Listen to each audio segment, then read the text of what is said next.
అలుగు 8వ వార్షికోత్సవ కార్యక్రమానికి అధ్యక్షత వహించినటువంటి గౌరవనీయులు బొజ్జ దశరథరామరెడ్డి గారు, అదేవిధంగా ఈ కార్యక్రమంలో పాల్గొన్నటువంటి వివిధ ప్రజా సంఘాల నాయకులు, రైతు ఉద్యమ నాయకులు అందరికీ భారత కమ్యూనిస్ట్ పార్టీ సిపిఐ ఆంధ్రప్రదేశ్ రైతు సంఘం పక్షాన ఉద్యమాభినందనలు తెలియజేస్తూ, ఈరోజు ఒక రైట్ సమయంలో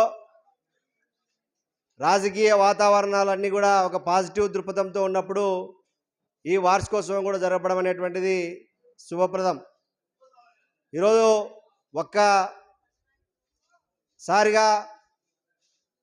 రాజకీయ వాతావరణం అంతా కూడా నేను ఒక్కనే విర్రవీగుతున్నాను, సిద్ధేశ్వరం అలుగు కేవలం తీగల వంతెన మీదనే సాధ్యమవుతుందన్నటువంటి దాని నుంచి ఈరోజు ఈ రాష్ట్రంలో ప్రజానీకం తీర్పుతో మళ్ళీ పునరాలోచనలో పడేటువంటి అవకాశం కూడా ఉందని చెప్పేసి నేను తెలియజేస్తూ ఉన్నాను.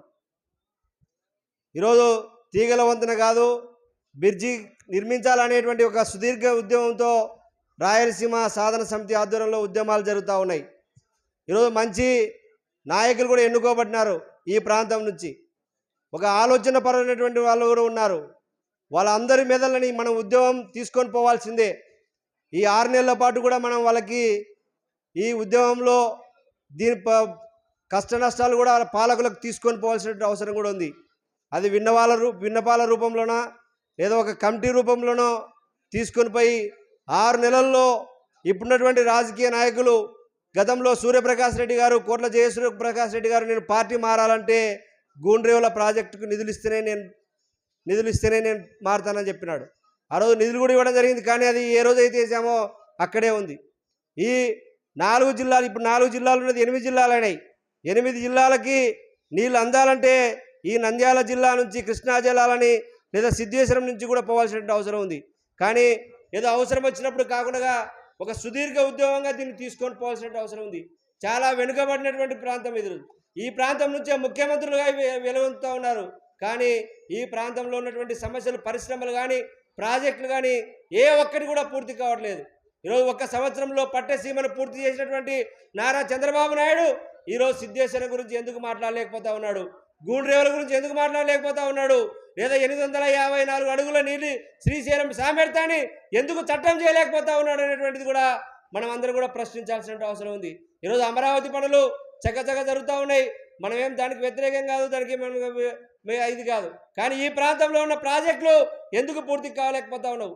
జగన్మోహన్ రెడ్డి ప్రభుత్వంలో 5 సంవత్సరాల పాటు ఉన్నటువంటి అనిల్ కుమార్ యాదవ్కి బుద్ధి లేనని పెట్టినాడు, లేదా ఉన్నటువంటి రాంబాబుని బుద్ధి లేనని పెట్టినాడు.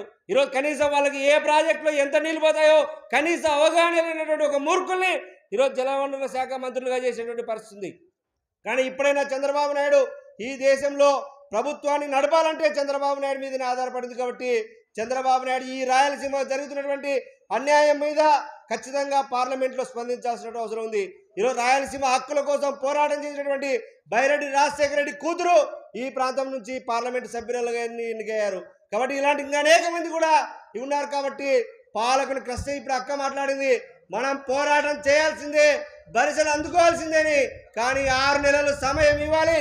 ఆ 6 నెలల సమయంలో ఇక్కడికి వచ్చినటువంటి మేధావుల్ని, ప్రజా సంఘాల నాయకుల్ని ఒక కమిటీగా తీసుకొని పోయి విన్నవించాలి.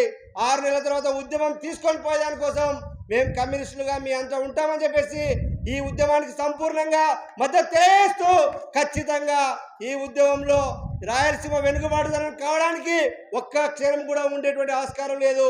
ఖచ్చితంగా బొజ్జ దశరథరామరెడ్డి గారు ఎన్ని జెండాలు మా పాలకులు మా పార్టీలో ఎన్ని ఉండొచ్చు, కానీ ఈ ప్రాంత అభివృద్ధి ముఖ్యమైనటువంటిది భావించాం. కాబట్టి మా రాష్ట్ర పార్టీ కార్యదర్శి రామకృష్ణ గారు బొజ్జ దశరథరామరెడ్డి రైతు ఉద్యమానికి మీరు వెళ్ళండి అని చెప్పేసి మాకు కూడా హామీ ఇవ్వడం జరిగింది. కాబట్టి ఖచ్చితంగా ఈ ఉద్యమంలో ఉంటామని చెప్పేసి ఒక హామీ ఇస్తూ ఈ అవకాశం ఇచ్చినటువంటి మిత్రులకు అందరికీ ధన్యవాదాలు తెలియజేస్తూ సెలవు తీసుకుంటా ఉన్నాం.